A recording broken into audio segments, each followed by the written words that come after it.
Good evening, everyone, and welcome to South City, England for the sixth round of the 2013 LFSCART series, the City 250. 80 laps of the tight, twisty South City town course reversed. Jonathan Palmer and Dominik Engel with you. LFSCART back to making right-hand turns after a grueling, in more ways than one, Kyoto 500 2 weeks ago, and a slacking grid, a very small grid, less than we desire, only about 10 cars. Not the grids we want, but what challenges are we going to have today on this city track? Concentration, pretty much, because this is probably the hardest track to do in the FO8 on South City in a race as long as this. And but I've done this race when it was last on the calendar about 3 years ago, and well, getting damage here is very, very, very costly. Not many overtaking places. We've got 10 cars, so traffic probably won't be that much of an issue. In the LFSCART light race yesterday, fuel was an issue. They needed about 107%. Is fuel going to be an issue here? Tires going to be an issue here?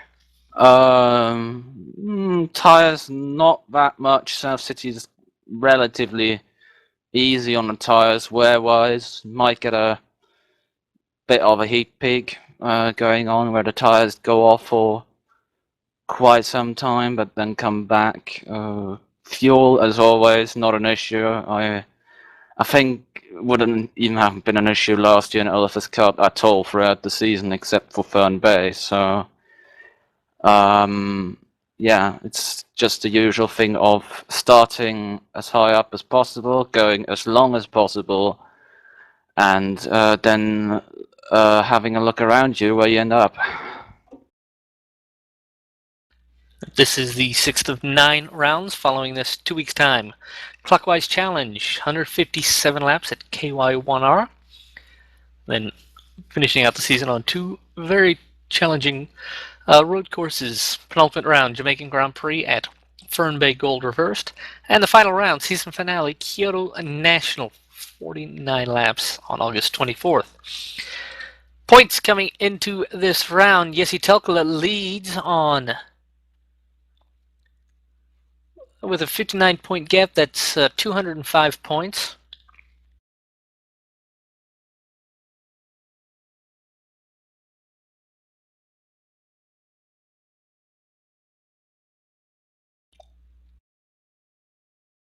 Excuse me, 163 points. I had to call up my local copy of the image. Mark Powell also not here. 104 points. Ronnie Krampus on 102. 100 for Dominik. Thorsten Ulrich, Ilari Usela, Artu Yilostello, Zdenek Gagash, Tony Latinmäki. You see, not many of the top 10 in points here today, Dom. No, not really. It's really been an on-off championship for most drivers competing so far. If I looked right, before this race, only 4 people had done all of the 4 rounds. So it's really just I'll race this one series this year instead of actually committing to the whole championship.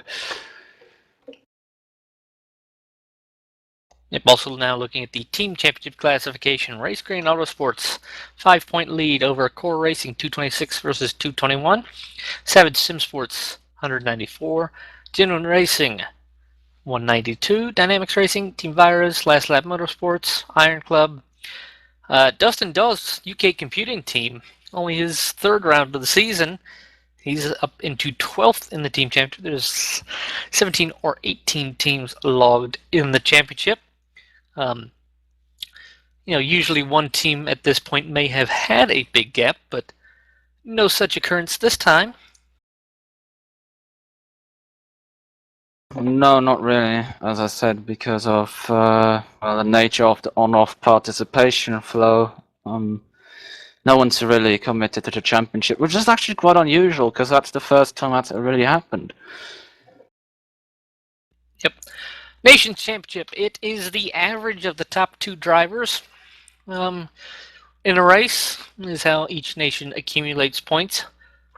Team is the sum of the two highest finishers. Nation is an average.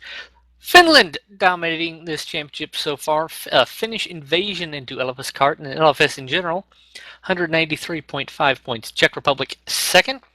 Third, Latvia. Fourth, Canada. Netherlands. Germany, a perennial contender and a leader in the LFSCART championship, down in sixth on 45 points. But it's a bit. Usually, there's a good representation of nations here in the LFSCART series. As we head off onto the formation lap, and we'll take a quick look at the grid. On pole, Niki Jakovic. Artur Jilostalo second. Valtteri Pitkänen third. Thorsten Ulrich fourth. Matthijs Lind fifth. Stephen Martin sixth. Dustin Dawes seventh. Matthias Pipelka eighth. Ninth, Ronnie Krampusch. And 10th, Owen Harmon. Start. Formation lap into a standing start. What's turn 1, turn 2 going to be like, Dom? Well, turn 1 is quite easy. It's usually a very fast turn, but with the very, very short space between the start-finish line and turn 1, it's not going to be an issue. Turn 2 is going to be a bigger issue because you have to start braking before you even properly see where turn 2 is, because it's really two turns in a way. You go downhill right and you barely have to brake. You have to be really careful on the brake wheel not to lock up either front tires, and then go around that very, very tight left-hander in first gear. It's pretty hard to do in your first few laps of practice around here. Yep, also, you see off just to the left of your screen, the pit lane. A compulsory pit stop to be taken here. Kind of a tricky pit entry. Sort of blind, easy to scrape the walls, easy to gain and lose time, Dom. Yeah, definitely, but it's the same for pit exit here, and it's very, very tight there, especially. So making a pit stop will not be an easy task here. Yep, 4 lights, 5 lights, and long hold, and away we go. Good start, Jakovic. Good start, Jilostalo. Jilostalo just hanging around the outside. But Niki with the lead. Everyone cleanly through turn 1. The problem point will be turn 2 here. It's a tight hairpin. Everyone's slow. Jilostalo tries around the outside. Long way around. Some contact at the back, and it looks like everyone keeps going straight. So just like yesterday, a clean first couple corners. Everyone going to now try to settle into a rhythm, try to get to the fastest pace they can. Right now it's pretty much like driving on raw eggs with cold tires here. You don't get a lot of aero effect in pretty much everywhere around the track except for turn 1.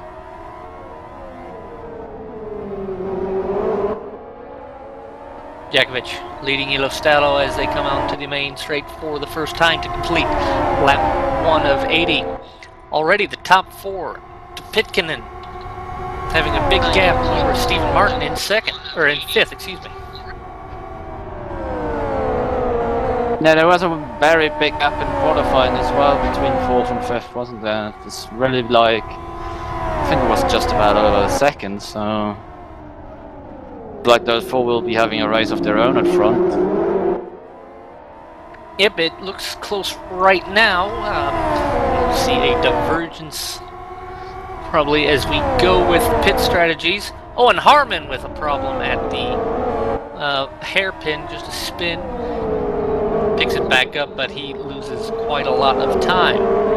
Jakovic in the Benetton colors. Gold Benetton colors.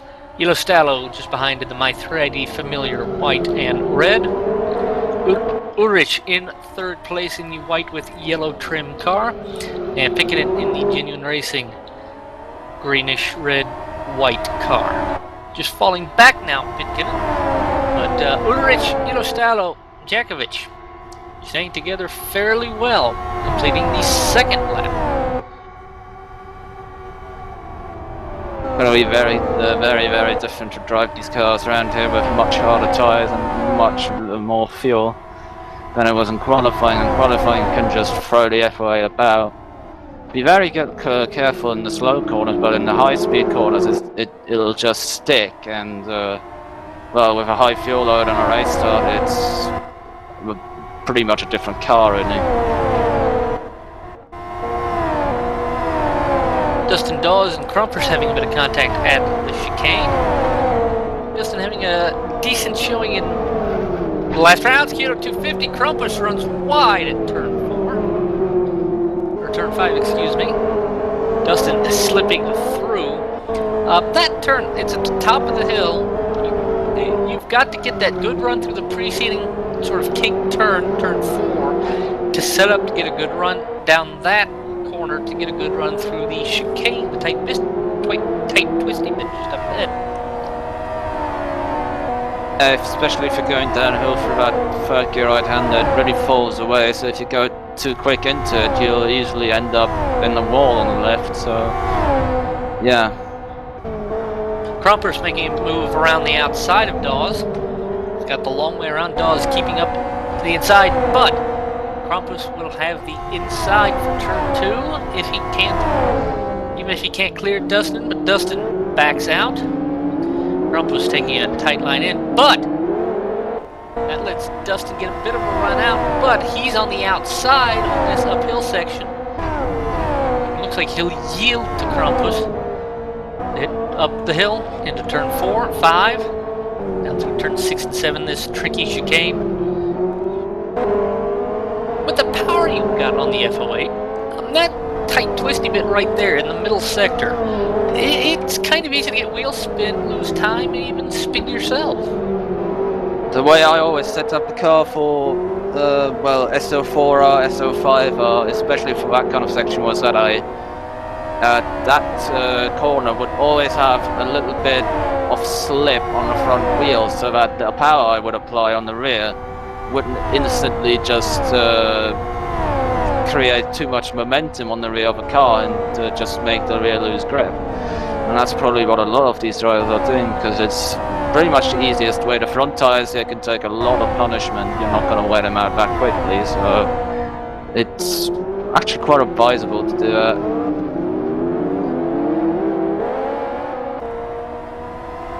Matthias Zinn trying to catch up to Pepelka as they head up the back straight of the course.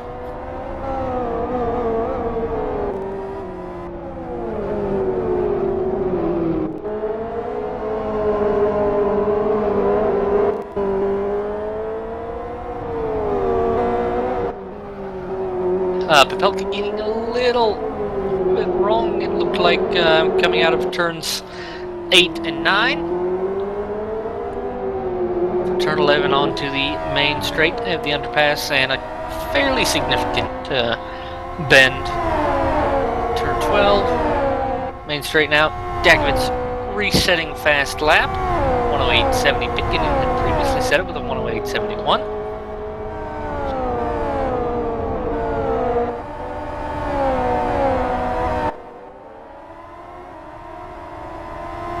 Still top 3, staying fairly close together, just over a second between the top 3. But you know, it's easy to make a mistake around this track, and with these 3 being as close together, if Nicky makes a mistake, couldn't it collect the 2 following cars if it happens in one of the tight sections at the hairpin? It could let Pitkin just jump him. I think they're too far apart for that, really. I think Nicky's got a too big gap. Probably Ulrich would get the best of him before anyone else would. It's just not a very big gaggle of cars, is it? Actually, the lowest amount of cars I've seen in a race for a while, unfortunately.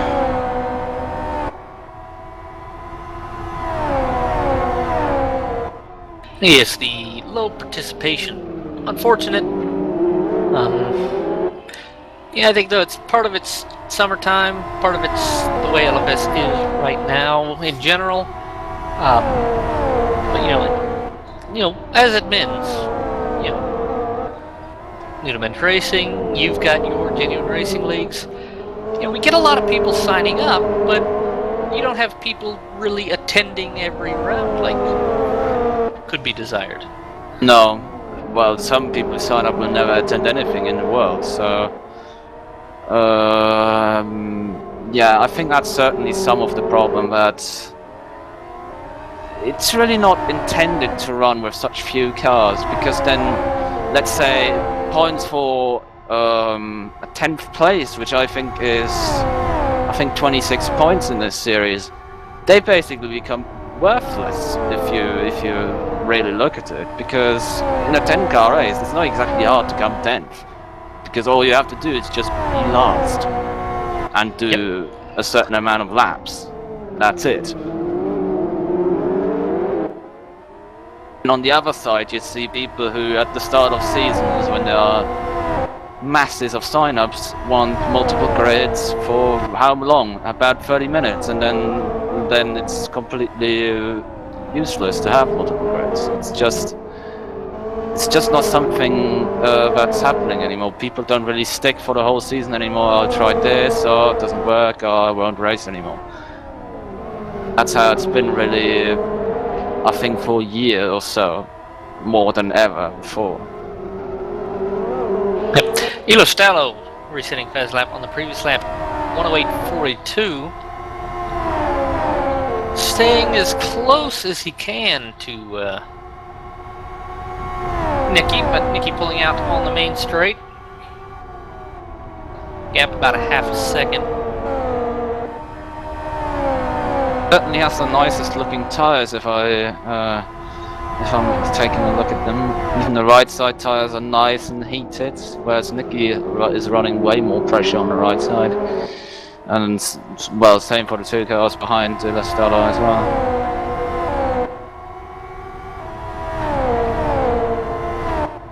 Once again, a compulsory pit stop is required. Also, the LFSCART series prohibits R4 tires on the road course rounds. You're restricted to R2 and R3.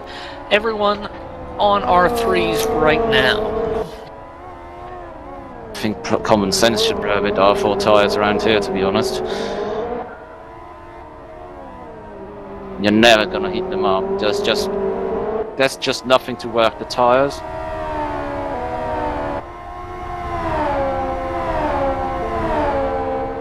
This is basically the Monaco in LFS terms. You just have a surface that requires a very soft setup, very soft tires, which unfortunately we don't have. I already complained about that, I think, in round 3, but there should be way more raceable tires, not just one compound, which is a bit ridiculous. But doesn't look like it's going to happen anywhere near in the future. So you can wish for it as much as you want, but it's not going to change. I think there's a lot of things people wish for in investment. Not forthcoming yet, but yeah, but a lot of things also cover stuff like, oh, I want the north button in my XFG, so I win drag races on demo. Don't really count those towards wishes or improvement suggestions. No. Elo Stella falling back from Nicky right now. Ulrich possibly catching. Just that last lap, 3/10 up. Ulrich over Elo Stallo. Elo Stallo looking to he's hoping to break his string of timeouts in the LFSCART race. In the LFSCART races, excuse me. Can't be a string of timeouts if there are timeouts, can it? That's true. Be a cut string, if anything. Ronnie Krumpush in the pits. Nearly spun coming into pit lane. And the pit entry here, Dom. You're going uphill, and you're turning when you're going uphill, and there's a bit of a straight. Is it really easy to spin there if you're trying to put the power down and get as fast of a pit entry as you can?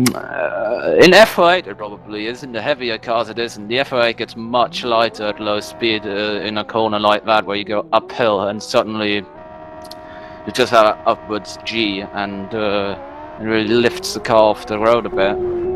Well, not literally. The tires don't leave the ground, but they certainly have a lot less load if you go over that bit, and you can really end up mucking up your pit entry quite considerably. Ronnie out of the pit lane, and it's a fairly tight pit exit.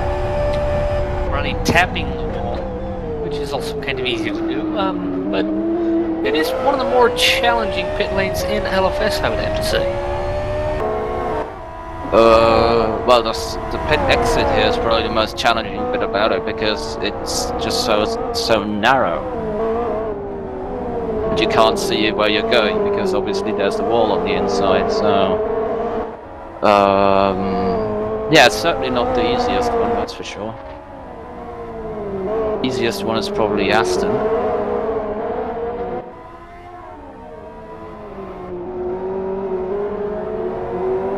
Ulrich right on the back of Yellowstallow through the penultimate corner, but the effect of the braking.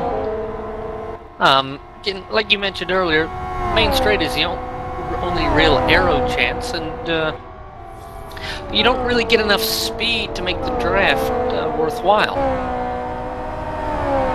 Well, unless you're really behind someone, you haven't got a proper chance of overtaking, really.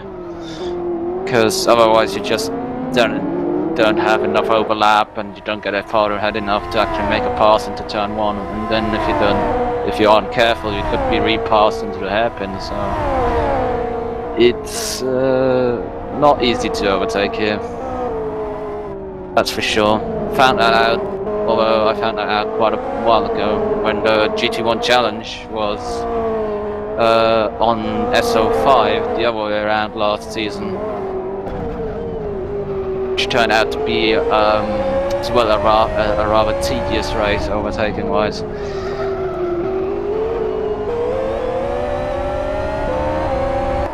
Side by side between Ulrich and Yellowstallow, and Yellowstallow's lost the place there, temporarily at least. He'll have the slipstream, tries the outside, he will clear Ulrich before the corner. Ulrich getting a big bite, but lunging to the inside in turn one.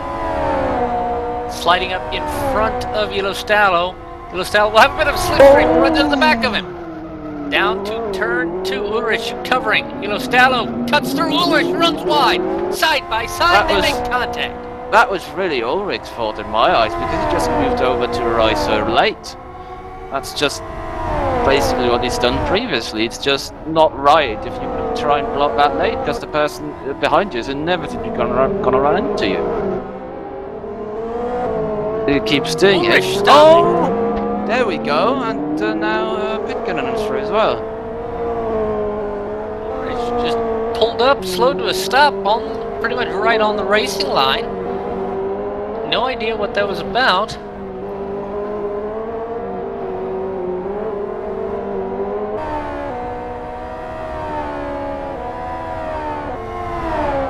Who knows, but it didn't take him long to rejoin, so it can't have been anything major. Mid-pack, Nicky Dekovic resetting fast lap 108.24. Pepelka trying to chase down safety car Steve Martin. And not too far behind, Dustin Dawes trying to catch Matthias Linde.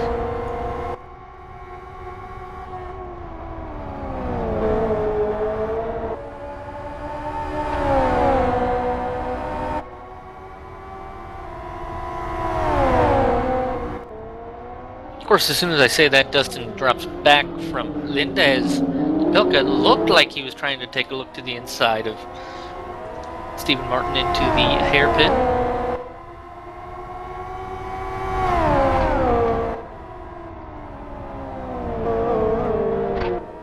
Pepelka running wide, making contact with the Armco.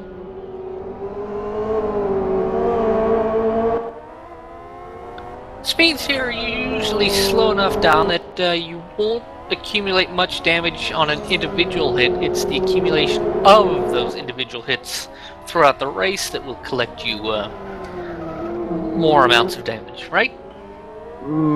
Usually, unless you really hit a very unlucky spot to have a contact with a wall. Like on the exit of 1, for example, that's one of those places where if you go way too fast into it, it can really hurt you. Then again on the infield, especially in the corner right after the second split, if you run too wide there into the wall, then you can also accumulate quite a bit of damage over the race if you do it multiple times.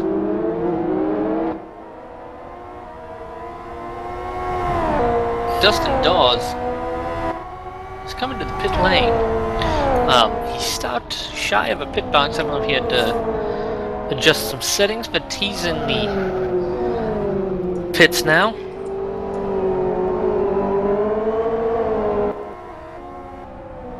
So things getting pretty spread out here as we are working the now 18th lap of 81 in LFS. It's the 17th scored lap.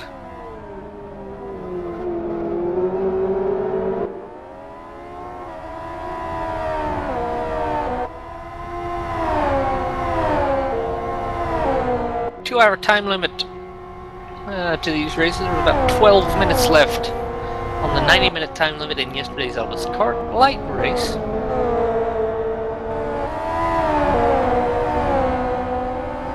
No LFSCART or LFSCART light race this season has hit the time limit yet. Yeah. Keyword being yet.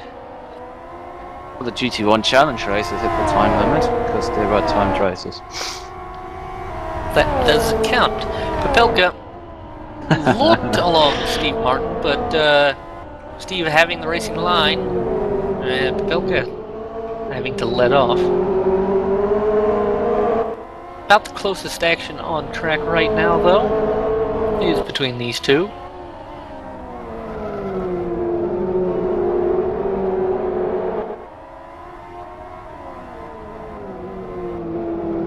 Ulrich resets fastest lap, 1:08.21. Fuel load's getting lighter. Tires getting a little more optimum right now. If there is such a thing at Tell City.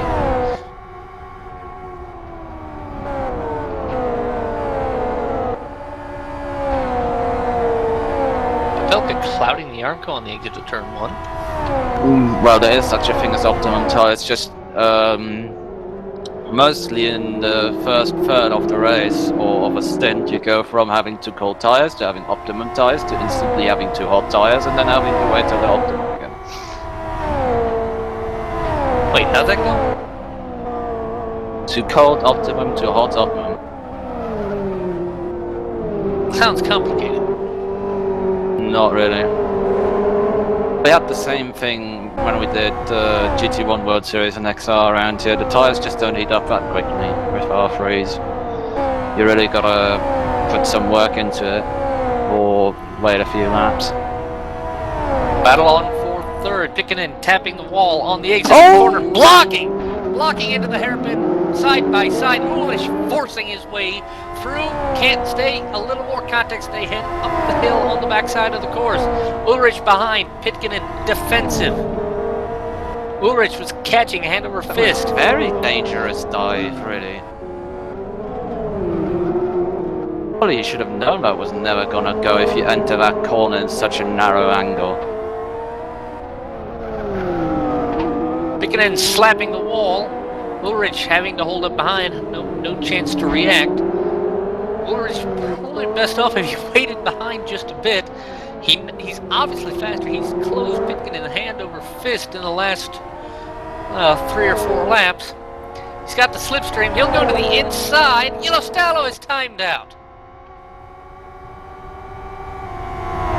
Ulrich, I think he overtook too early. Pikkinen sticks around the outside. Pikkinen yields on the way into turn 1. So Ulrich now into second place, 10 seconds behind Pikkinen, or 10 seconds behind Niki Dakovic, who has led from the lights of which is not the most surprising thing I've really ever seen. His first race back, isn't it? Yes. First race back from a 4-month NDR exclusion for an action at GT1 World Series right here at South City.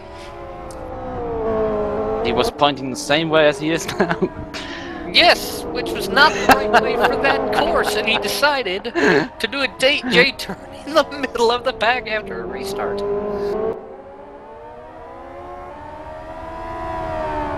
Needless to say, the admins were not amused.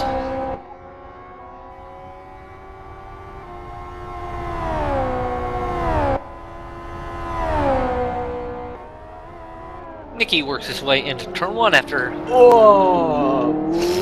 setting fastest lap. He almost from his car went heaven. That was a bit of a lockup. Just a bit. Nicky just resetting fastest lap of 1:08.06. The usual tradition, do the fastest lap, cock up the next lap as much as you can.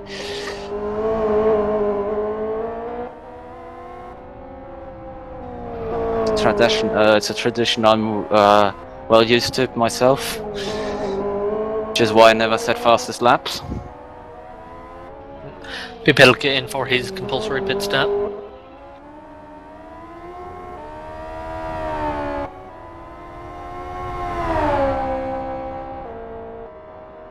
Yeah, you can really use this as an indirect thermometer, or well, indirect weather forecast of how the weather is outside. Really, the bigger the grids, the worse the weather. The smaller the grids, the better the weather. That's why leagues in the winter are usually a lot better populated. Yep. Really. Oh, sorry.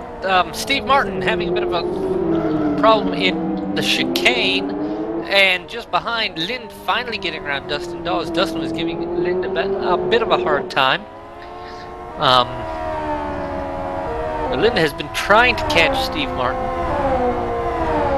He had the intermediary of Pipelka between himself and Martin, but with Pipelka pitting, gives Pipelka a bit of a free racetrack for a bit, leaves Lind and Martin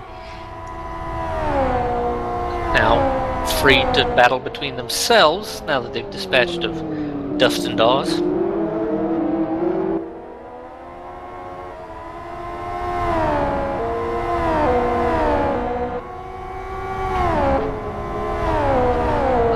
The number 58 Lind that you're looking at, not to be confused with Dennis Lind, the champion of the 2013 Kyoto 500, putting it in a pretty good style over Thomas Cardani and Martin Capel.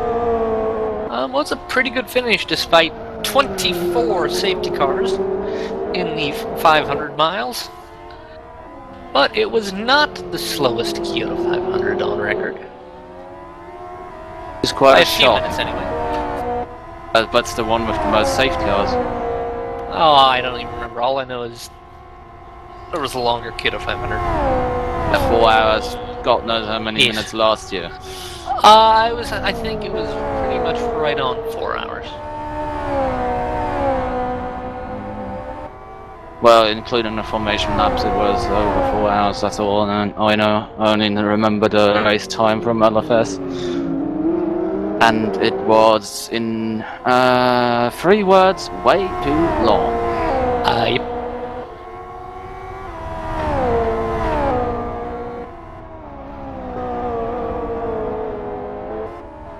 Yes, big congratulations to Dennis Lind for coming back from a lap down. No, he did not do more than 500 miles. Exactly. Because that's not how it works.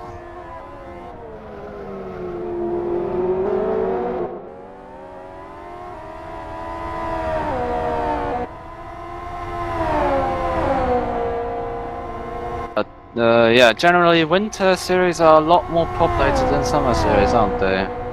Yes, they are. Why don't we speak of a winter series coming up this winter for NDR. This past winter we did GT1 World Series. The summer before we had GT2 World Series for a couple summers. Well, what was our idea, Tom? Didn't we decide, why don't we just combine them and do GT World Series? Well, yeah, it seems like a logical step, at least, when you have two. I think a lot of people don't really like the multi-class, but there's not really much room to have two separate GT endurance series throughout the year, like one in the summer and one in the winter. Yeah, certainly. Especially when the one in the summer. Well, we saw last year in GT2 World Series there were a lot of different teams. Just the difference was that still meant there was a full grid. It's not like here. It was. Well, we saw God knows how many teams, especially in the M class, and but yet every round we had 25 plus cars. Yeah, and the GT1 World Series over the winter. It had good attendance throughout the season. Even considering it had a 24-hour race, it had a 12-hour race. It had really long race distances, but it was good pretty much the entire time.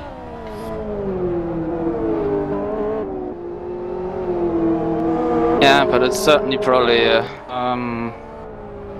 better not to have too many endurance leagues in the summer. Well, IGTC always managed it quite well, but they only had one race a month, if I'm not wrong. That was correct. Pitkanen just causing him a flag at turn 2 of the hairpin. Having a bit of a spin, I presume. Probably like a half spin or something, get into a really low speed. Really easy to do there. Pretty slow corner as it is. Isn't that a first gear corner usually? Yeah, it's the first gear corner in pretty much all cars.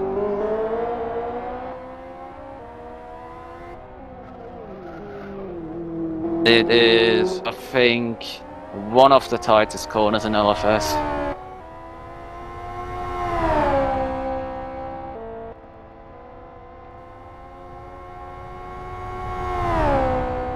Yeah, the winter's gonna have, I guess, a lot of GT cars going around a lot of tracks and a lot of races, because, well, GT1 Challenge Season 3 is also gonna be at that point. And something else, which I cannot talk about yet. Top secret? Yes. Very much so. You can tell me after this. Off the air. It wouldn't be top secret anymore. Like I tell it. Ooh, Linda having a run on Stephen Martin.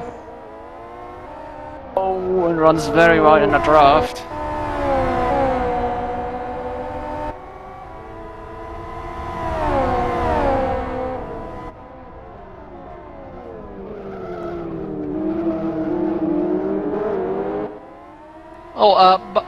Back to our previous comments about summer versus winter participation. Yeah. Thilo Falkenberg, our race director today, has offered this comment on that. Yes. And I'm quoting him directly here. Summer equals less textiles on the girls, which equals more things why not to watch them on.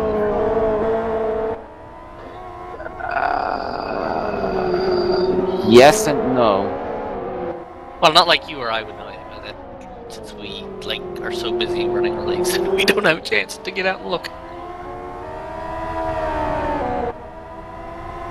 I was out of the house today for, let me check, 2 hours.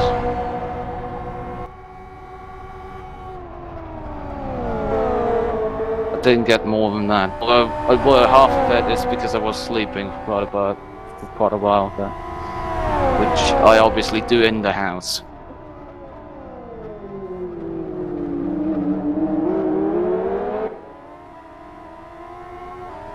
Sleeping outside the house is an option, but I have not dived into that option at all so far.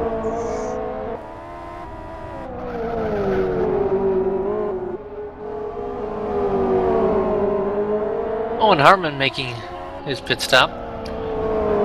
Only taking fuel. Everyone else so far having repaired damage.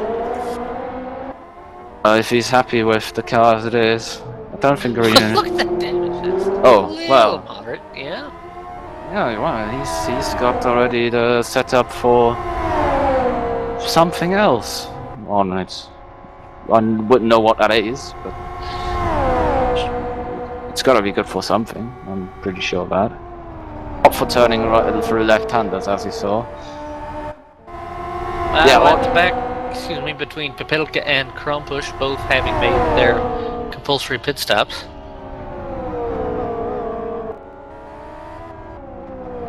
Owen back into the pits now. Looks like, I would presume he's going to fix the damage this time. Probably just forgot.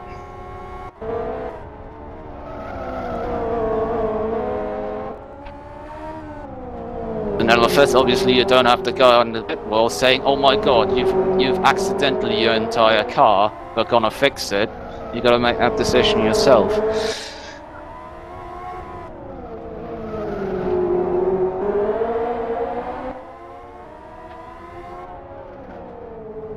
Linda on the bumper, or on the gearbox, of Stephen Martin, and he'll have the draft on the main straight. Backs off just a little bit through turn 12 to try and deny Mr. Martin the re-overtake opportunity. He'll go to the inside. Tight line in. Steve sticks it around the outside. No joy. Lind overtakes. Martin has the slipstream on the run to turn 2. Steve Martin taking the inside. Both of them leaving each other reasonable room.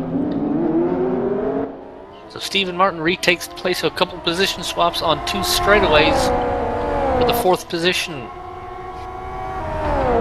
If you're on the inside, then you basically cover the space of the whole corner, then your path is pretty much done if you can somehow get the car going with reasonable speed out of the corner. It's not a very wide section of the track. What I was about to say is, all I can say about the Secret League is that it's all gonna revolve about one car, and its main topic is gonna be something that would have disappeared otherwise. UF1 heavy restriction? That should never appear. Never mind disappear.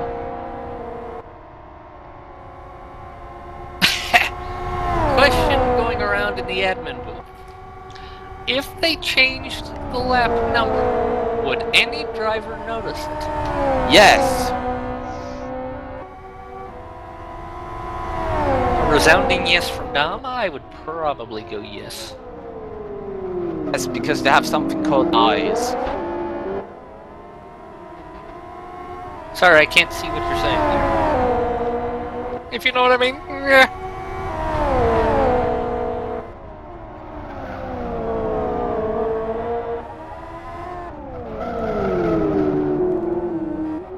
Valtteri Pitkanen in the box. Thorsten Ulrich has worked the gap down over the last several laps between him and Nicky from 10 seconds to 8 seconds. Previous lap time for Nicky was 108.57, 107.71 for Thorsten. I'm not sure Nicky is driving that car to the max. Well, he's got a big gap. Why would he need to right now? I think he knows exactly what his strategy is, and he's going to stick to it. Also, he's having a bit of traffic at the moment, which Ulrich is only just hitting now. So maybe we'll see a change of speed between those two.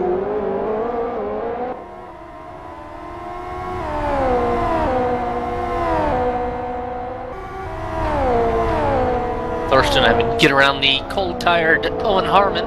Feely just pointing out how dead cold Owen's tires are. Pulling up Thorsten just a bit. Nicky, though, having 2 cars to get around. But both of them are fighting for position, so they're not going to be as willing to yield to Nicky. Not really, no. Which, Guess he's gonna have to use the slipstream now, yeah. Yeah, so Nicky gonna try and slipstream around Lynn. He does so on the main straight, out the exit of the corner, clearing him into turn 1. Now he'll start the process of chasing down Steve Martin and overtaking him, while hopefully delaying the both of them as little as possible.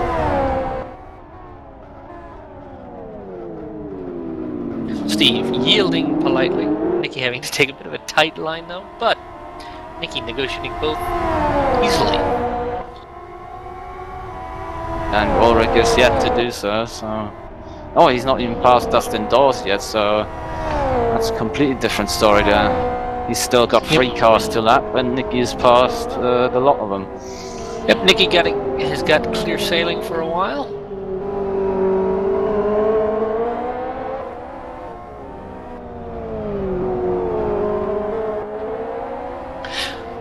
Now in NDR, it's not like F1 where you have to yield by the 3rd blue flag. You don't really have to. There's no really count of the blue flags. You just have to yield once the blue flagging driver presents a proper overtaking maneuver.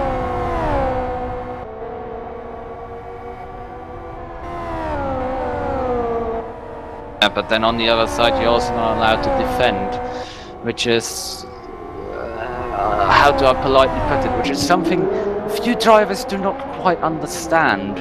I'm not talking about anyone specific. I'm just saying it's been known in the past that some drivers move out of the way more easily than others.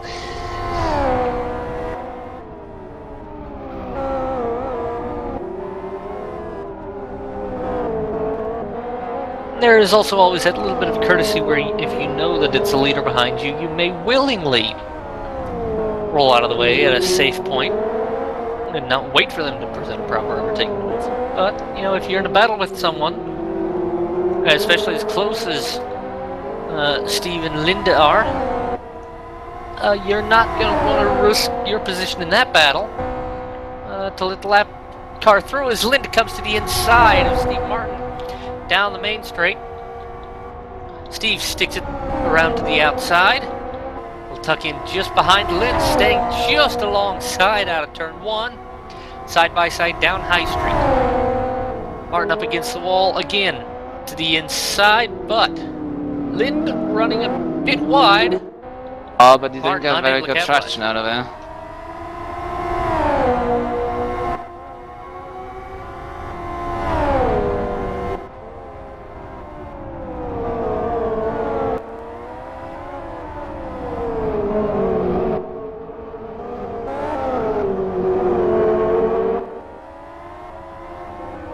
Shame we don't have any prototype cars in LFS or any. Yeah, Ulrich, to lap Ulrich them, dives to the inside of Steve.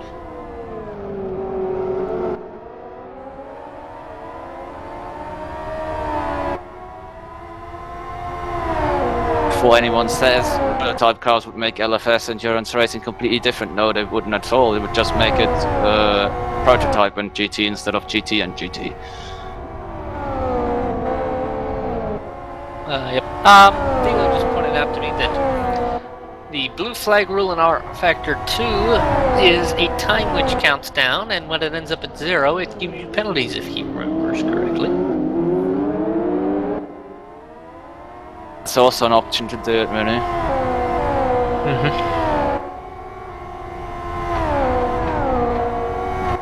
It really depends on where it is. I think there are a few spots here where it's really too dangerous to let someone through.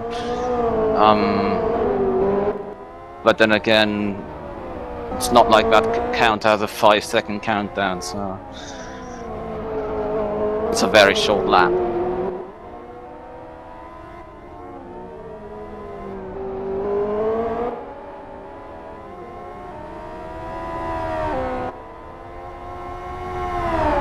Both now, Nikki closing in on a couple more lapped cars up ahead.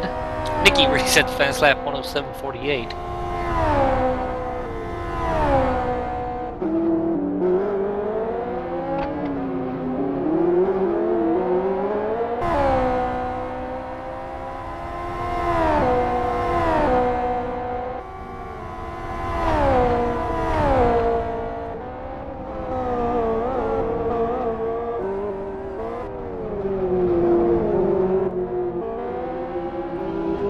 Nikki to get around Pepelka does so. Now into the subsidy sprint 2 pit lane area. Contact between Pitkin and safety car Steve. They're in a technical battle for position. Steve not having made his compulsory pit stop yet. So of course the problem with pitting early, you get caught up behind people who haven't pitted yet. As of course if you're pitting late, that's very unlikely.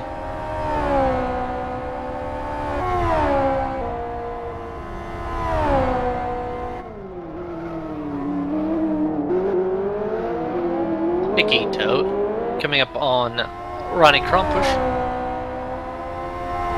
Should catch him soon. Picking and getting around Steve.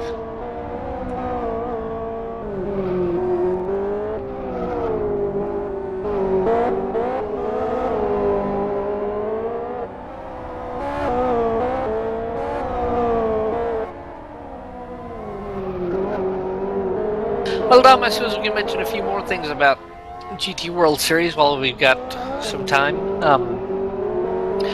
Most notably, I think we're going to get rid of the Pro-Am classification and just, everyone's just racing. It's, with the loss of the Speedo Racing event database and no real easy way to track people's skill, and the fact that there's no real pro-type people and no real amateur-type people, it just kind of rendered the Pro-Am system redundant.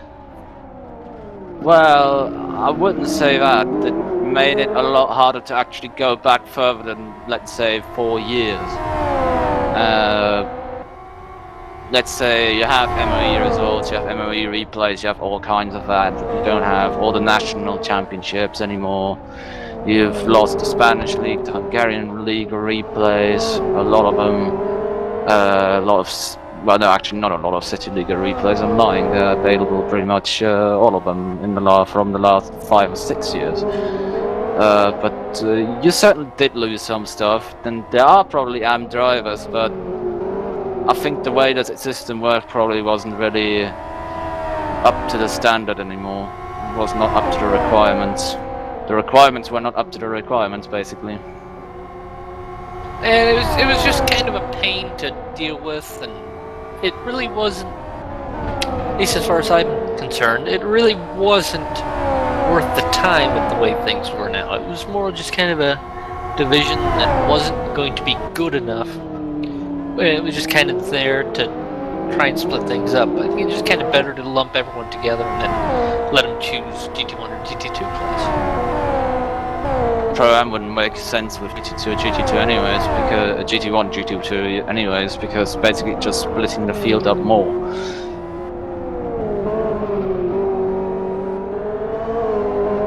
Oh, and Dustin Dawes has a puncture! How did he do that? That tire looks thick as nothing. He just pitted again. Repaired some damage. Hasn't changed tires. He's waiting for a gap in traffic, which he does. Right front puncture. Gonna make it a little bit difficult to get through these next couple corners without slowing right down. It still has more grip than a worn-out Pirelli tire. Or an exploded Pirelli tire. Well, my black Grand Pirellis were good. Dustin saying that the car was weird. It's got a puncture, I'm pretty sure it is. That would be weird, wouldn't it?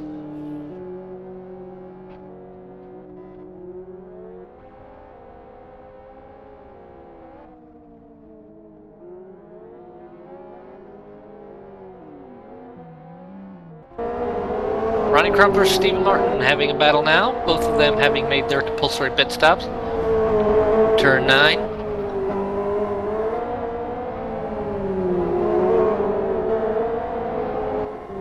Ulrich working the gap down. Now to 5.5 seconds.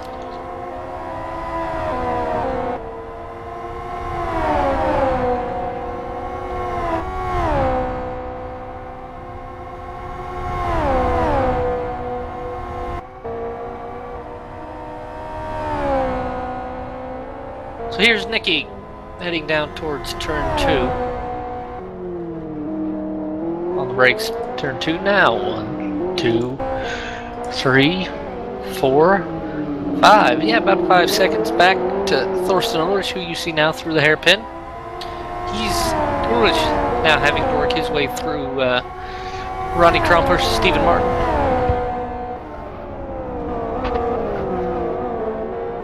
Crumpet's getting a twitch. Whoa, that was a bit wild. That was a little uncomfortable, I'd say.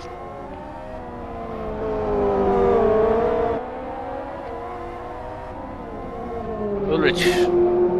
It looked like he was almost going to go for a dive on Very Steve. aggressive. He dispatches around. He dispatches of Mr. Martin and Mr. Crumpush within a sector. So both drivers, Nicky Jakovic and Thorsten Ulrich, clear sailing for now. Previous lap for Nicky, 107.55, 107.83 for Ulrich.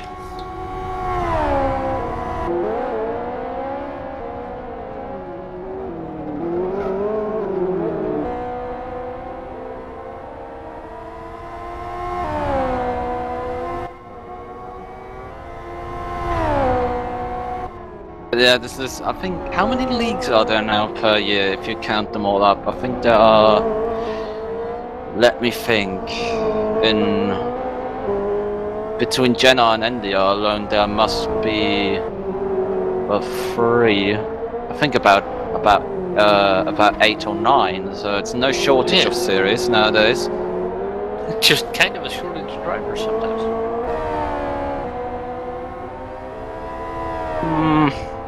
Well, if I look at what month it is, it's July now. Here in Bavaria, we're about 2-3 weeks away from summer holidays, and so yeah, weather in Germany at the moment is pretty much glorious. So I'm not surprised not many people from here are racing.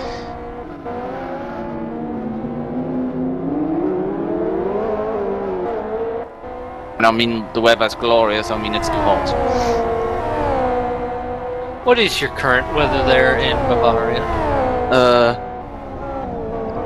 Oh well, it's fine, pretty much. Well, obviously it's not light anymore, it's getting dark now because it's 9:30, but in my room alone it's 22.5 degrees. Celsius, of course, not Fahrenheit. Well, obviously.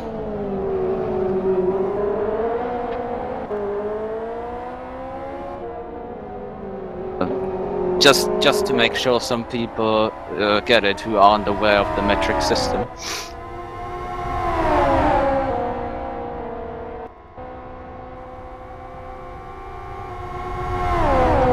Currently in Decoville, it's about 28. Ulrich getting held up by Dawes in turn 1. That's going to cost him a well good bit of time. But once he clears Dustin, which he does with a bit of a lunge in turn 2, he'll have clear sailing. Nicky will have clear sailing for away.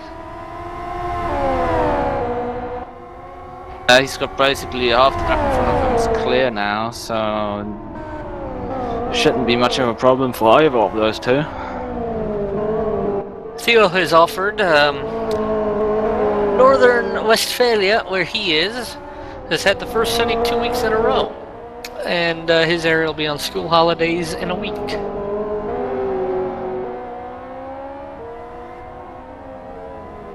Back to the GT World Series, Dom, if I may. I think our discussions about how we're going to deal with safety cars in multi-class, I think we're going to go with the Le Mans style, World Endurance style. We're just going to have a couple safety cars. They go out, pick up whoever, and when the track's ready, we call them back in and go, go, go. Matthias Linden. Well, basically, I think the optimum would be if you could have 2 safety cars, but obviously you have to sacrifice another race spot for that, which is not that ideal, really. Be awesome if you could have just 2 slots that wouldn't have pit garages in LFS assigned, and they would, I don't know, they would spawn somewhere behind the pit complex. But unfortunately, that's not the case. Yeah, you know, as far as I would love it, that I could just delegate like a certain number of slots that would be cars that you could interact with, but they wouldn't take up a racing slot. So I could do 32 racing cars plus 3 or 4 course cars. And I could mark a point for them to spawn from. That would be awesome, I'd say. That way it would be ideal, but you can't have everything. No, but you get a fair lot every once in a while. All I can say is that both GT1 Challenge and the super mysterious secret. Owen Harmon is facing the wrong way out of turn 2. He's waiting for a gap. He'll get it. Does a J turn and returns, but looping it around out of corner number 2, and look at those ice blocks for tires now. Yeah, well, actually, that spin might have had a nice effect on the rear tires because now he's actually got some temperature.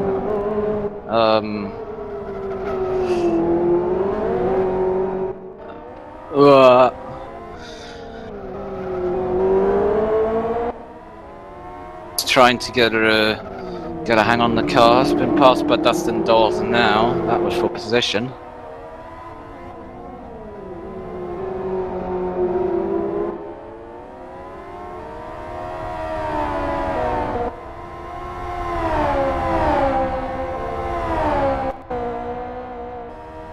So with both in the clear for this last lap, between Nicky and Thurston.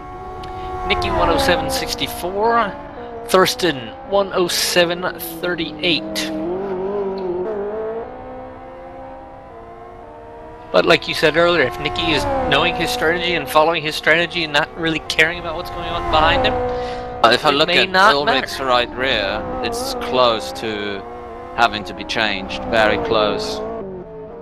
And Nicky's got a lot more meat on his. Well, actually not. He's got rubber on his. But it's a euphemism, though.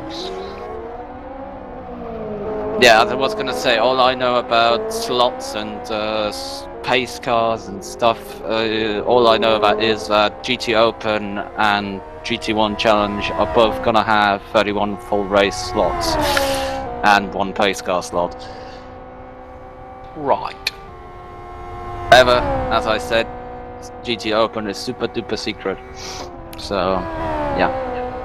Except you just given the name away. Well, we've given the name away ages ago because there's a section for it already. Is it gonna involve, like, I don't know, tweaking or something? No. Okay, good. Thorsten Ulrich sets fast lap. 106.96.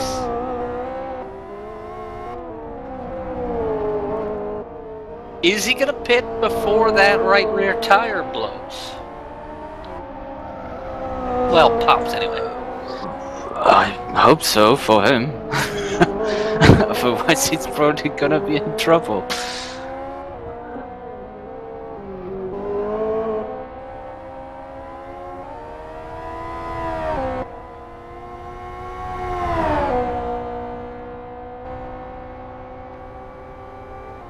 Yesterday, James Peace, second for most of the race. Well, Jarl Tyan having a good run yesterday. He won. James Peace made a pit stop. Only changed the right rear tire, and about half a lap after exiting the pit lane, the left rear tire floated. Ulrich is gone. Ulrich is gone. Oh, that was predictable. Oh my god. Why do I all why do I have to call the punctures this season? You're just that good, though. So now he's gonna try to go as fast as he can, and he's That's gonna be probably fine gonna around this corner, but the next one's gonna be interesting. Oh, God, he'll it slow slows right down. down. Oh, wow, you managed that quite well, actually. Lucky, but this is going to lose him a lot of time. Oh, there And we go. second round again. Nice, neat recovery. It always happens, really. It always happens.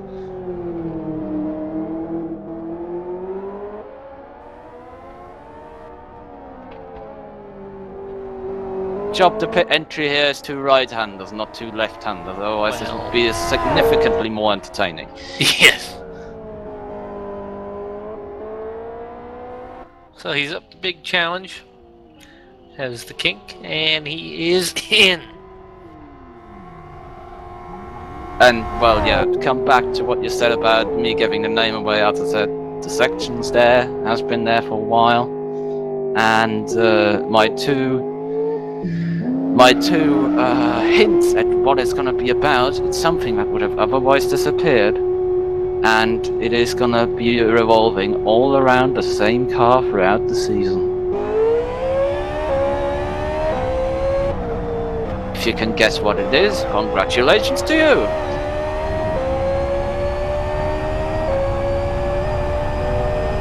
Whoa! What are you walling in? Ulrich almost completely wiped out Harmon on the exit. At least it looked like it from TV cam. That looked incredibly close. Those two just crossed paths. That could have ended up in the world's most embarrassing crash on a straight.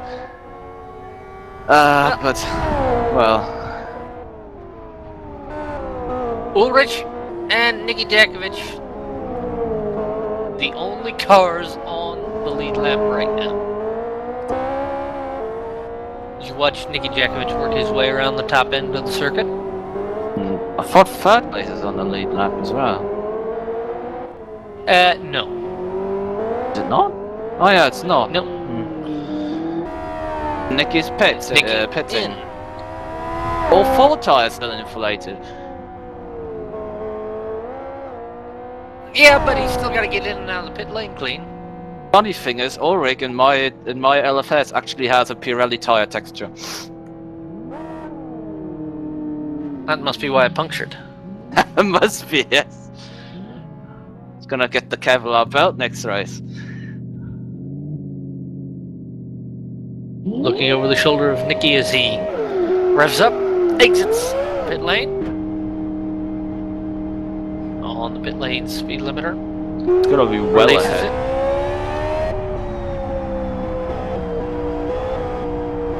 Having changed all four boots. And a nice tidy pit entry and pit exit for Nick Jakovic.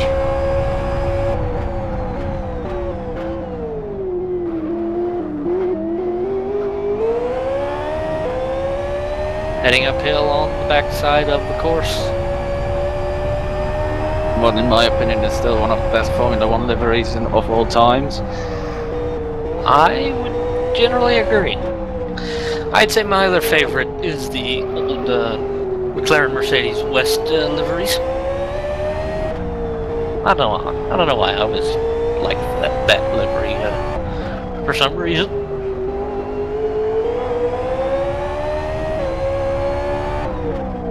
Remember when the previous team had West as sponsor, which was Zach Speed in the 80s, in the turbo era, whenever they weren't allowed to have tobacco advertising that said East on the car, which was just not obvious at all.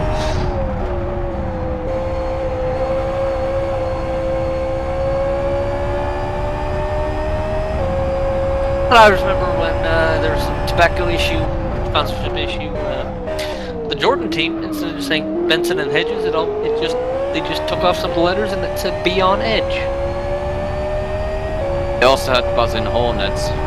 That too.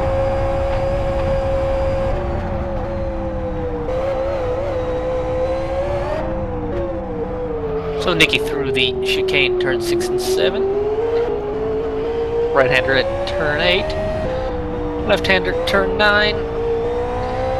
Coming into the final sector and to complete the lap.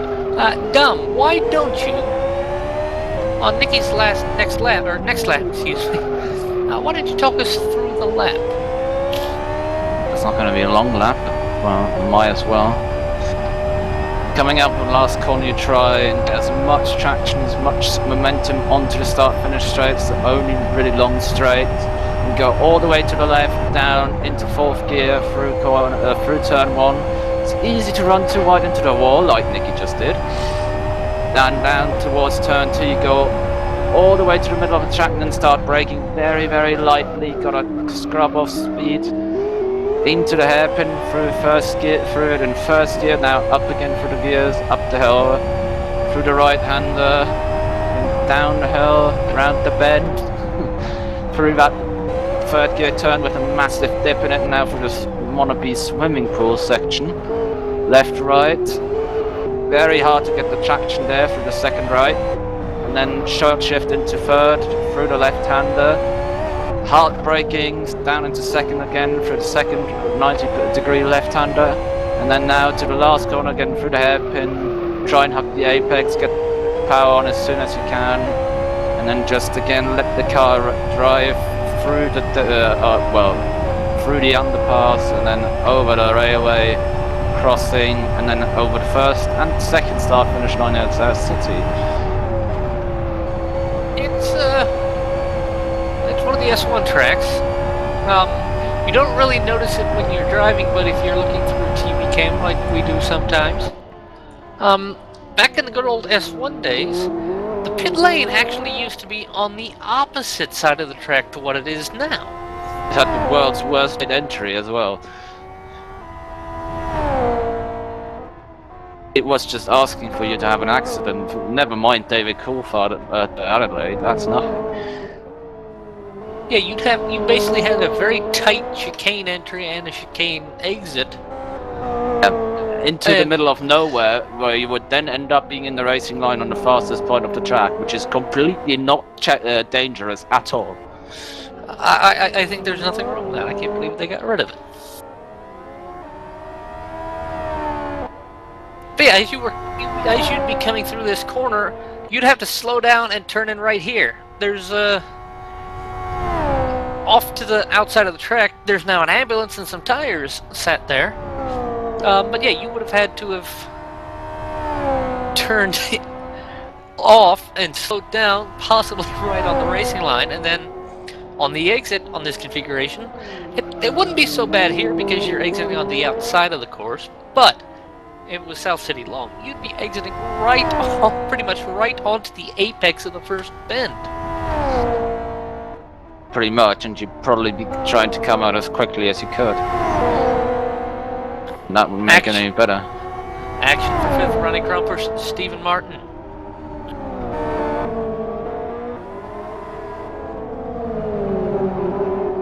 Thilo has taken our Talking About Jordan to inform me that Damon Hill's son Josh Hill quit racing after the Zandvoort Formula 3 Masters to start a music career.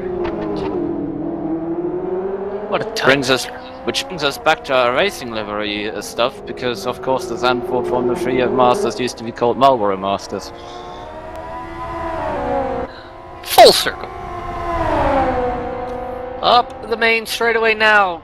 Krumpush having the slipstream. Goes to the inside of Stephen Martin. He'll complete the pass. Steve sticks around the back, but I think he has now lost 5th to Krumpush. Too far back for slipstream. Yes, It's not, but he's gonna get it maybe a bit too late.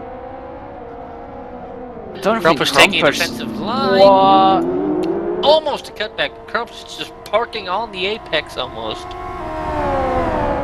Running a bit too deep, but I don't think Krumpush's tires are gonna last till the end. I can't see those lasting 30 more laps. 20 more laps. Excuse me. A number, let's just say. Yes, a number. I can't see those lasting a number of laps, which would be true, as I said, if they would be Pirellis. Black around Pirellis. Depends. If you were at Silverstone, you weren't that round sometimes. No, they're more like black shred Pirellis.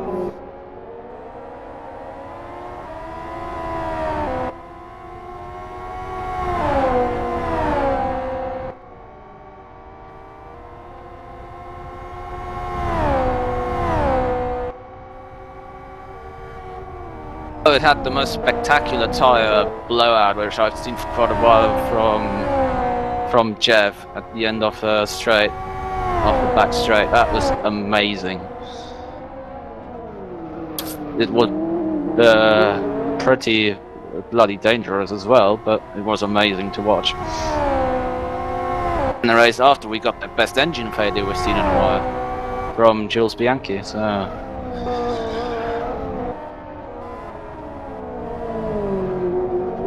No, I would love to see an ATP HD coverage, and then with a high-speed camera of Jean-Eric Vergne's tyre failure at Silverstone. I bet it would be fascinating to watch that.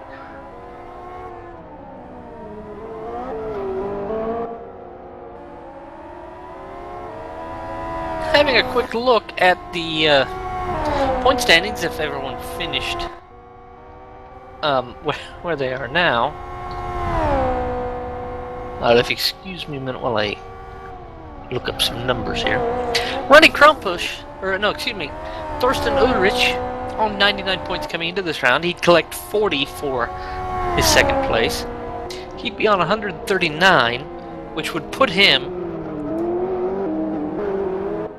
only 19 points out of first, heading into the final 3 rounds. And of course, the other lottery round of the season, the oval reversed. And as soon as I get a number, I'll let you know what. Ronnie Krumpusch was ahead of Ulrich coming into this round. I don't know if there's enough difference to let. Well, what am I talking about? Ulrich's 3 points behind Ronnie, so Ulrich should leap Ronnie by a fair bit. It should be Ulrich and Krumpusch second and third behind Jesse Telkala, who will definitely miss this round due to his exclusion. He's appealed it. There wasn't enough time between when he appealed it and now to discuss it properly, but yeah. So Jesse with a 59-point lead coming into this round. Not gonna lose that. No, and you know, with half of the top 5 not participating, it's not, or with half of the 4 just behind him not participating, it's not really going to affect him that much. Talking about half of the top 5, actually more than half of the top 5 were regular competitors in the GT1 Challenge 2013. The guy who's leading actually won it by nothing.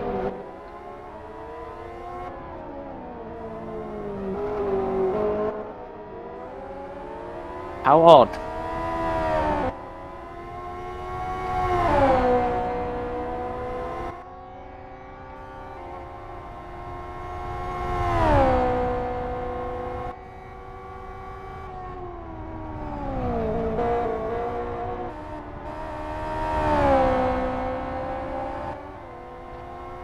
So Ronnie would collect 30 points for his 5th position, if it ended as it was now. And that would put him on 132 points, so he'd be 7 points out of second.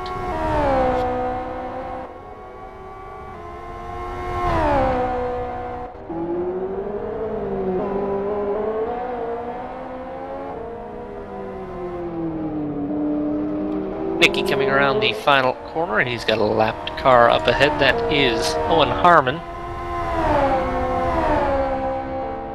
Not gonna be a 2-brake problem for him.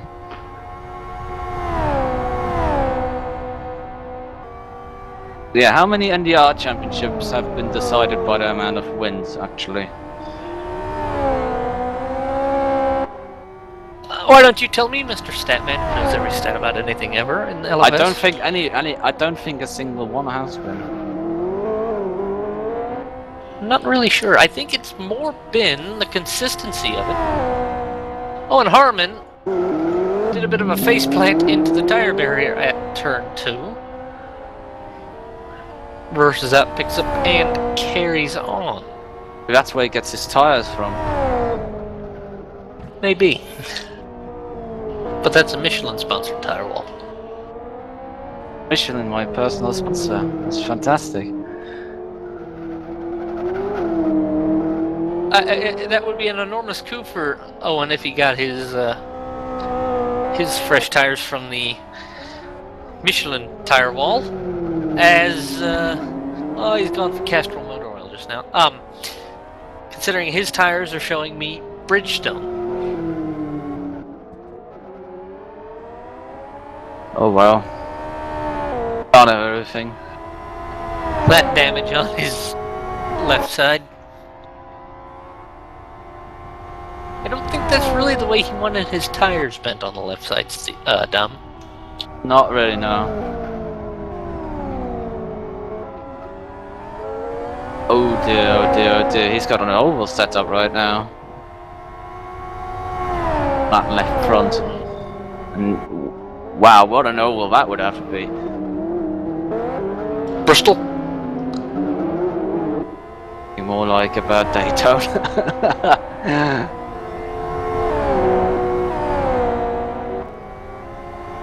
Philo has pointed out to me that in DTM there was once a situation where Michelin-sponsored teams were running Bridgestone tires. Because otherwise they wouldn't have any wet tires. To buy the wet tires from Bridgestones.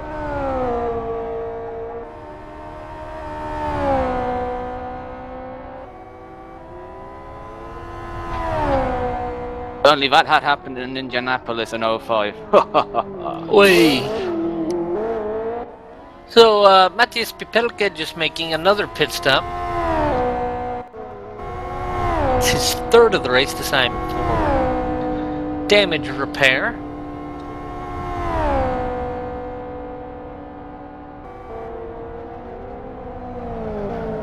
I wonder if that would have been possible, because I'm pretty damn sure Bridgestone would have had enough tire sets.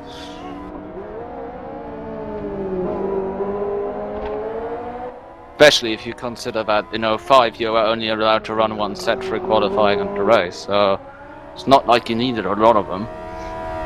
Nope.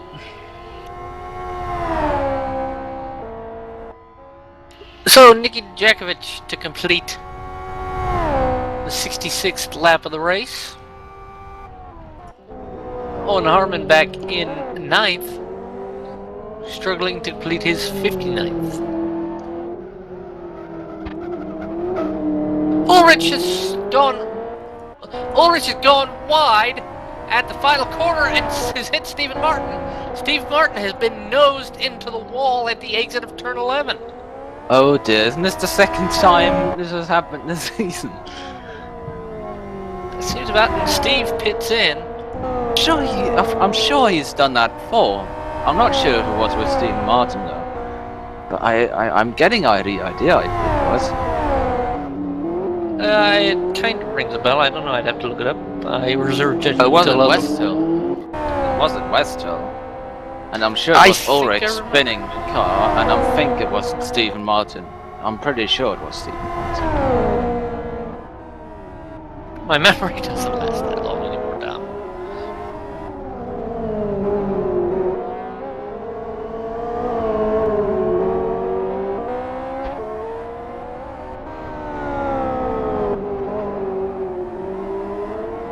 So Ulrich, I wonder if he just totally missed his braking point.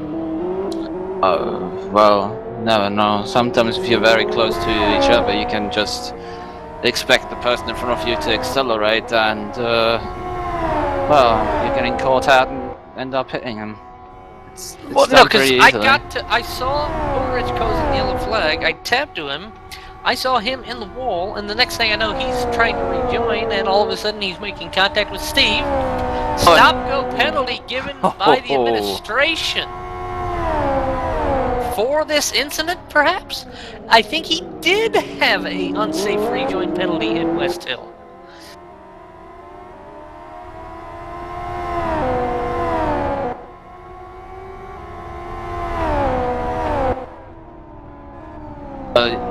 He's had some penalties before for it, and that's probably the consequence from it. So he's gonna have to, well, sit in the pit lane, have time to sign some autographs to his pit crew, and then go on again.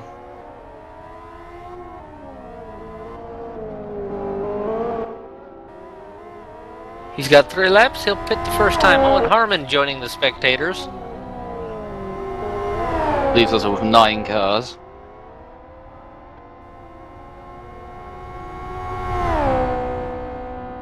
Eight cars, actually. Is it 8? Did we have someone? Yellow Stylo Oh yeah, down. of course. Sorry.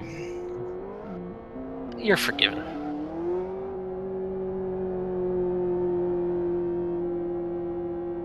It was round 3. Car 55 Ulrich. Contact with Dustin Dawes. Car 55 causing an Of course, it was with Dustin Dawes. Yes, exactly. Car 55 causing an avoidable incident with a blue flagged car. There is no reasonable expectation for car 69 Dustin to yield to the flagging car as quickly as it would have been in this situation. The following car is responsible for first initiating a safe overtake. Drive-through penalty. Also that race. Car 55 warning for causing an avoidable incident. The entire cause is not solely on the 55. The 92, which was Tony Latinmaki, was also squeezing the line a bit. Car 92 given a caution for his aspect. 55 majority fault. Contact would have been made regardless of 92 squeezing. And also, another incident in that round with Mr. Latinmaki and Ulrich. Car 55 warning for blocking. Sudden line change. Car 92 spun as a result of that, but it was more or less self-induced while he was recovering from the contact. Those latter two were combined as drive-throughs. Or as a drive-through, so he had 2 drive-throughs appended for a 24-second total penalty. Oh well. Yeah, there's something blocking. He's done that earlier in this race, actually. It's you can't just suddenly change your line in these cars. It's just not right. 10 laps to go. Niki Djakovic has led from lights to now. You're watching the 6th round of the 2013 LFSCART series here from South City Long. Jonathan Palmer and Dominik Engel with you here, and start with 10 cars. We've got 8 left. Let's face it, it's been a little dull. A bit. Although it's actually no, I'm lying. It's not as exciting as the GT1 Challenge race in the first season that only had 12 cars. This race has had some good moments, though. It's had some, yeah.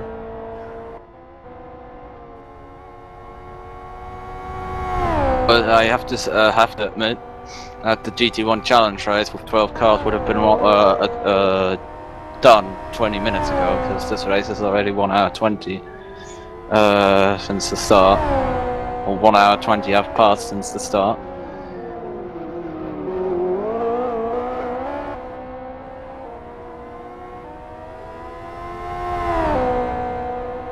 There's probably also the biggest gap between the top 2 for a million years.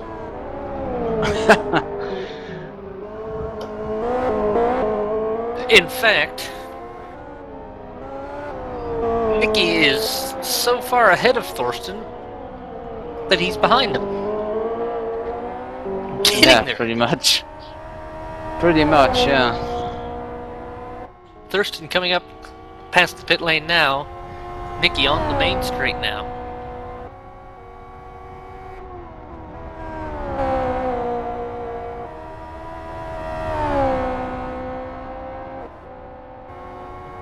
Valtteri Pitkinen plugging away at a quiet third so far this race.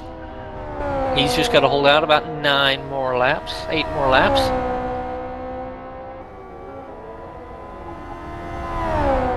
He's not really going to be challenged for that third place if, as long as nothing happens to him.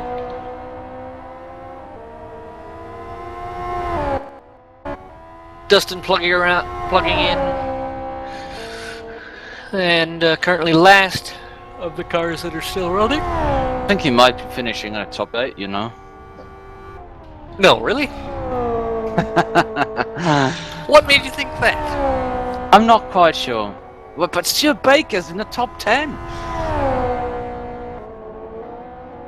That's shocking.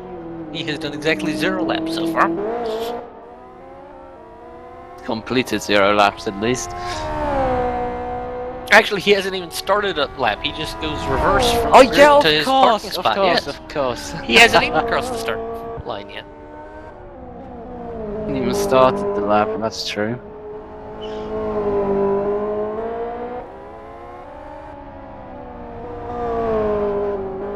I'm not really used to having the safety car go backwards, because in all the Gen RAs it usually does a lap and then it's never seen again.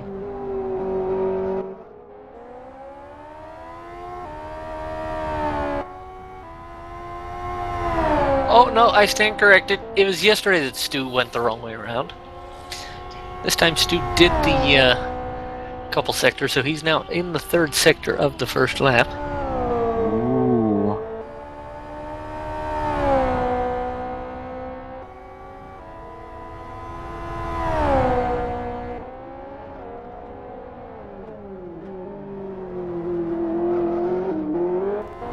So Nicky Jakovic coming out of the final corner, up the hill, over the railroad level crossing, across the line, 6 to go.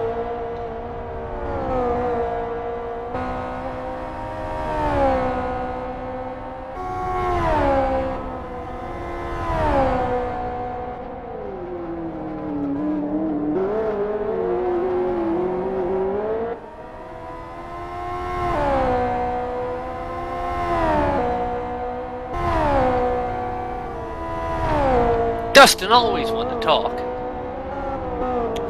Has apparently just said that, comically, this 8th place finish will be my best league race finish ever. Oh well. Poor But Dustin. Technically not really. 'Cause then you could say, oh, Minardi finished 6th and 5th in the 05 USGP. How fantastic. They are the best team in the world. The best in the world. Actually not even true, because their best finish was actually a 4th. But, yeah. And they had a pole once. No, I don't think they had a pole. I think they had a front row start only. They didn't have a pole. Oh my god. I remember one year at Indy, there was a Zolt Baumgartner cheering section. Oh yeah. That must have been in 04, because that's the only year he raced. He actually scored a point. That's amazing. There were basically no cars left behind him.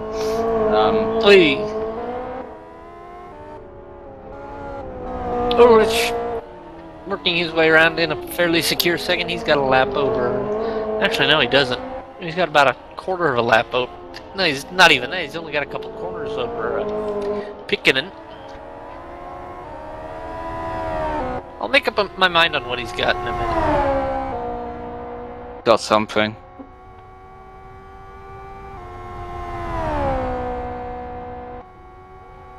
Meanwhile, Nicky comes to cross the line to start 4 laps to go.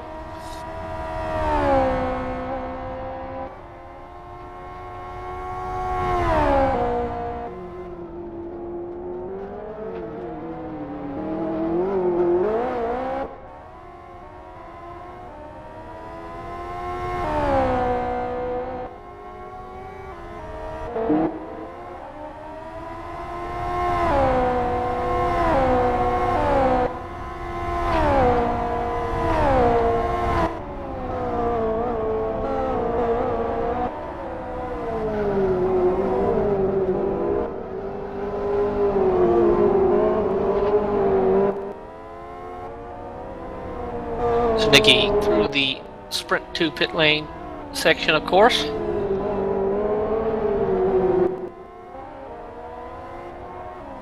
And when he crosses the start-finish line this time, 3 to go.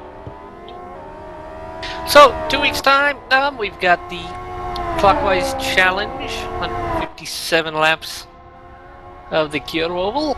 It'll be a lot different than the Kyoto 500. It's LFSCART entrance only. It's shorter. And people are gonna crashing going right, yeah, instead of left.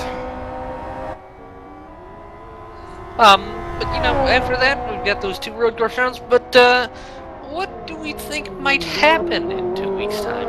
I think it usually tends to be cleaner. It's more the people that are serious about the championship. What do you kind of expect in 2 weeks? I don't know. I don't really know what to expect because, as I said, usually, well, as you said, usually it's the people who are serious about the championship. But I wouldn't be able to name even 2 or 3 people who are. It's about getting the top spot.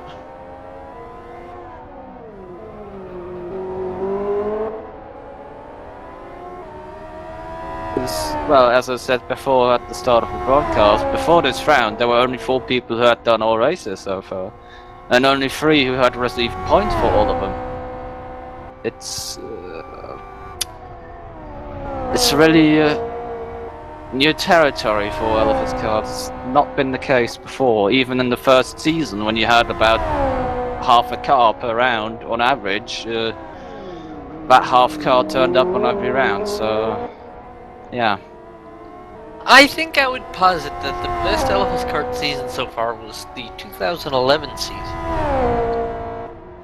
It was full pretty much the entire season. Personally, from a personal point of view, I would clearly say no. Technically, yes.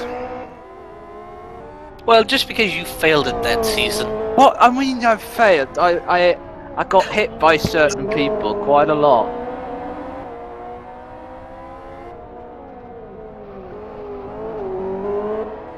I actually just watched a bit of that season finale broadcast that one year, that 2011. With the amazing scenario that was necessary for me to win the championship. Yeah, well, exactly. I'm looking at it right now just so I can read it as Nicky enters his final lap.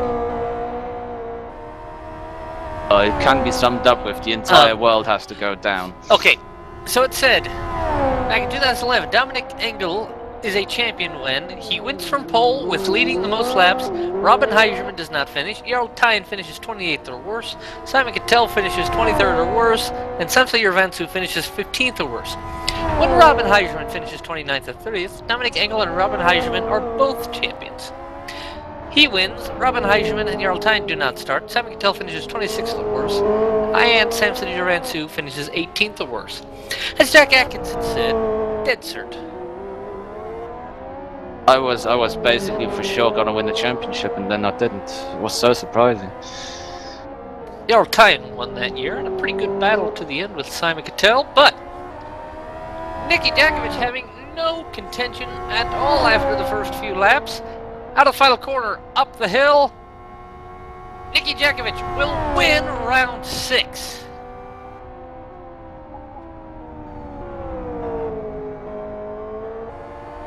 Six different winners in 6 races this season.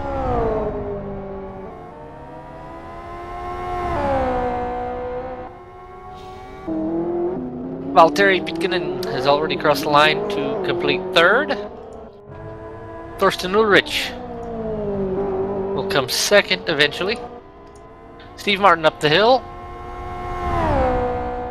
Looks like he'll claim 6th. Dustin Daw is out of the final corner. And he will claim 8th and final position. And Thorsten Ulrich will be the last car to complete. And will take 2nd. 10 cars start, 8 cars finish. Nicky Dakovic lights to flag. And he misses the note about podium to start finish, and he goes into pit lane instead.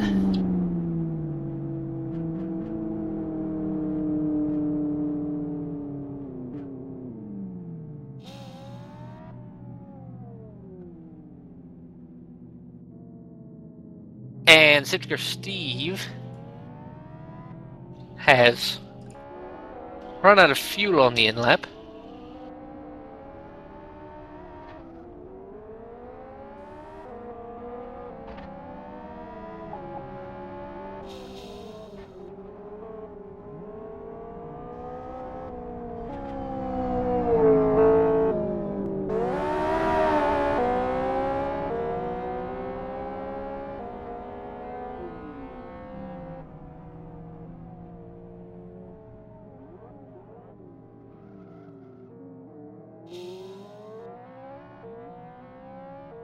So, Dom, your thoughts on the race?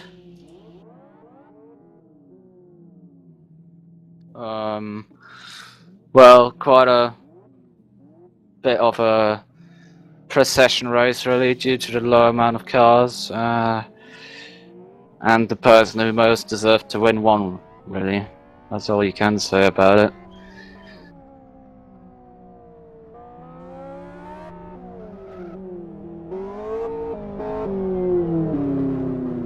So, as we wait for Nikki to arrive to the scene of our victory podium here.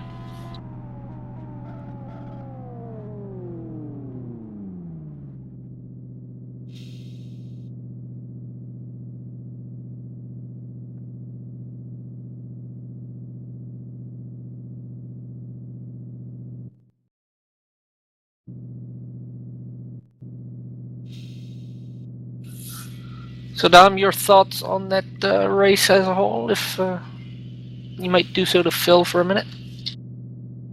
Well, all we can hope for is more cars for the next few rounds.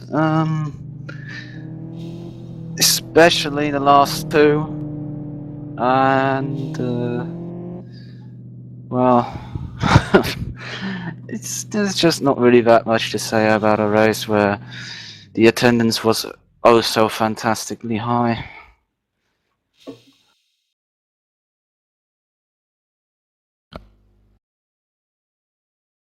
One moment, I need some water. As we wait to get the three, and we'll get to them in just a minute.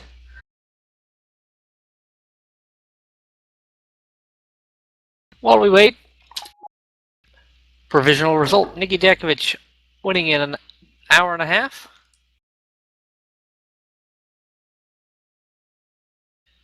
Thorsten Ulrich second, Valtteri Pitkänen third, 1 lap down, 2 laps down, Matthias Lind. In fourth, fifth was Ronnie Krampusch, 3 laps down, also 3 laps down, Stephen Martin. In sixth, seventh was Matthias Pipelka, 4 laps down, also 4 laps down, Dustin Dawes. 8 finishers of 10 stars, Owen Harmon retiring after about at around the 75% distance, after doing 60 of the 80 laps. Arturo Stallo timing out after completing 18 laps. So now as we turn to the top 3, in the middle of your picture, Nikki Dakovic first, second to the left-hand side, Thorsten Ulrich, and third, Mr. Pitkänen. We'll start with you, Nikki. Nikki, lights to flag victory. How was your race? Well, it all went very smooth, but I tell you it was very difficult because of the walls. So, I touched them very, very much, like a lot of times, but the car was fine. Had a little bit of a challenge in the first few laps with Stallo and Ulrich, and Ulrich challenged you a little bit towards the middle of the race, but you had the pace all race, you had the lead all race. Did you ever really feel threatened at all? Well, Yes, to be honest. I thought that Ma used a little bit less fuel or something, so he was very close, and I had to stay online all of the time. And later, Ulrich started chasing, so sometimes I would, a little bit increase the pace. So, but he took the fast lap. I mean, congrats for that. I don't know what happened to him, but at one stage, it looked like we're to be close. What was your biggest challenge? You mentioned earlier staying off the walls. Did you really have any worries about fuel or tires, or were you managing the fuel and the tires as you planned? No, it was the biggest challenge was to go fast enough. I mean, you can't really go 100% for 2 hours with this sort of combination. So it was hard to manage, or with back markers and this sort of thing. But Alrighty. I mean, Carry on, sorry. I don't complain about anybody. All the back markers drove very well. Alright, we'll come back to you in a minute. Thorsten, good race. You were catching Nikki hand over fist before you had your puncture. Were you kind of aware of that coming, or did you think you had a little more tire life left before you had the puncture? Yeah, that was really confusing to me, because the rear right tire, I didn't expect that, and it was really like, oh shit. Yeah, before that I really hunted Nikki. I had one fastest lap after the next. It was really good. The car felt perfect. Yeah, I really had. I just wanted to pit next lap, so it was like, yeah, unlucky. You had that incident. You got the stop go forward with Stephen Martin late in the race. We kind of turned the cameras at you a little late. What happened to set that up? Did you just kind of overshoot the corner? Did you lose focus? Did you have issue with another car? What happened to send you off to have you have to rejoin? What caused you to kind of go wide and stop wide? I had the situation also in the beginning of the race when I hunted R2 and Nikki. The Windows updates came on my screen, and I hit. Luckily, I hit the brake before when I felt something is wrong here, and and the second one when I drove straight into the wall was exactly the same. Again, Windows updates, and then just looked at my suspension if I have some big damage, and just without really thinking, going back on the track, just full throttle and yeah. Yeah, we had seen your issue early in the race when you were in the battle in the early part of the race. We kind of stopped in the chicane area, sector 2, and then saw what happened everywhere. So it's good to know what caused that. Did you really think in the race? Did you really think you had a chance to catch Nikki if you didn't lose all that time with the tire puncture? If you didn't have all those issues?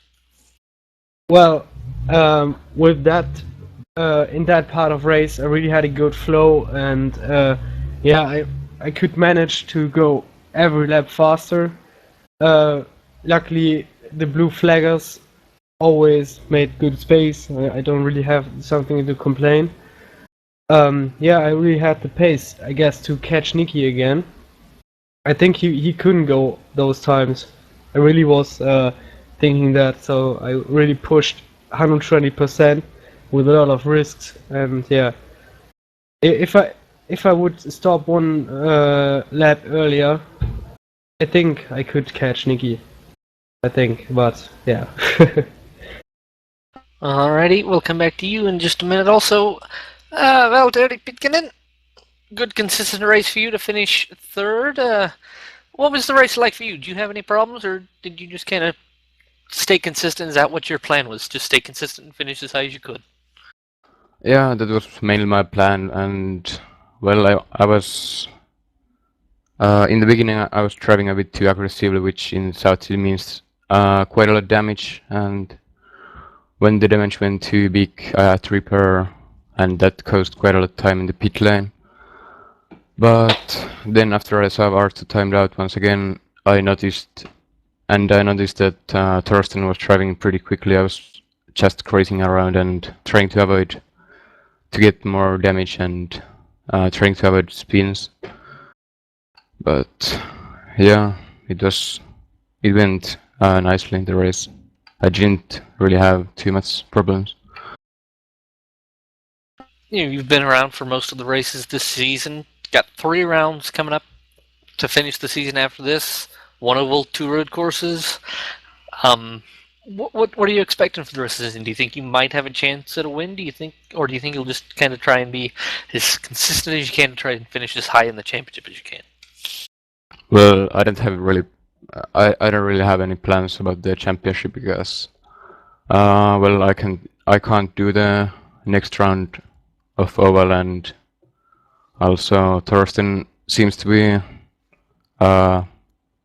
quicker at the moment, and yeah, and he's also higher in the championship, and yeah. Alright, we'll come back to you in a minute. Nikki, first race back from a 4-month exclusion for an incident at this very environment. I think it's kind of good to come back with a nice clean win. Are you going to participate more in the rest of the season? Well, for now, this was what I planned. I don't know about the rest of the season. We'll see as it goes, and yeah, we'll see then. Alrighty, and we'll close as I always do with you guys with some comments in your native language, starting with the winner, Nikki Dakovic. Well, I doubt anybody from my native language is watching this. I'll do it anyway, you never know. Pozdrav svima koji su gledali utrku. Bila je to dobra I dominantna utrka I ako budem još vozio, planiram nastaviti tako I eto. Uglavnom, pozdrav svima. Hard rock. Alrighty, thank you. Thorsten, for you, please. Wir wollen mal Danke an Oliver lassen für das krasse Setup, was er mir da in einer halben Stunde hingebastelt hat. Auch an Racecreen Autosports und Ronny für die krasse Unterstützung innerhalb der LFSCART, dass ich überhaupt bei Racecreen Autosports sein darf, nachdem TR sich aufgelöst hatte. Ich bin da echt froh drüber, in so einem geilen Team zu landen. Einfach nochmal danke dafür. Olli, nochmal danke fürs krasse Setup.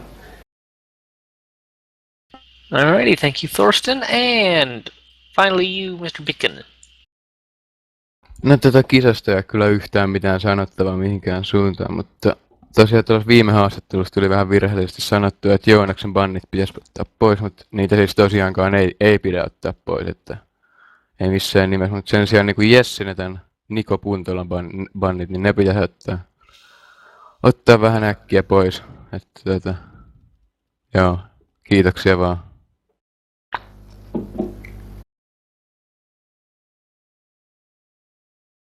Alrighty, thank you. Once again, congratulations to the top 3. Nikki Dakovic, Thorsten Ulrich, Valtteri Pitkin, and Nikki being the 6th different winner in 6 races. Congratulations all 3 of you, and hope to see you the rest of the season. How about Dom? Like we've talked about earlier, we had 6 winners, 6 different races. Oval round next. Then 2 road course rounds to finish. One of the tight, challenging Fern Bay Gold reversed, and the season finale at Kyoto National. So 2 different type tracks to finish the season. Yeah, certainly.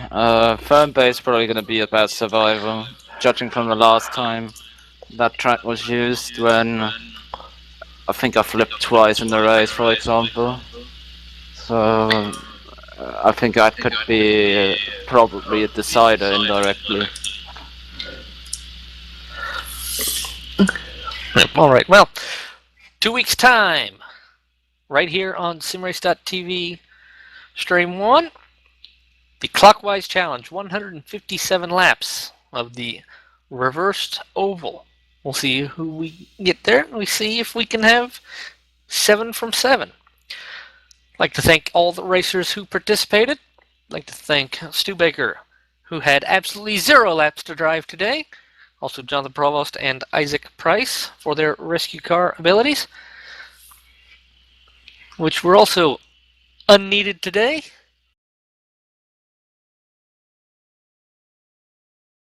And I think we'll also give a big thanks to Thilo Falkenberg for race administration duties.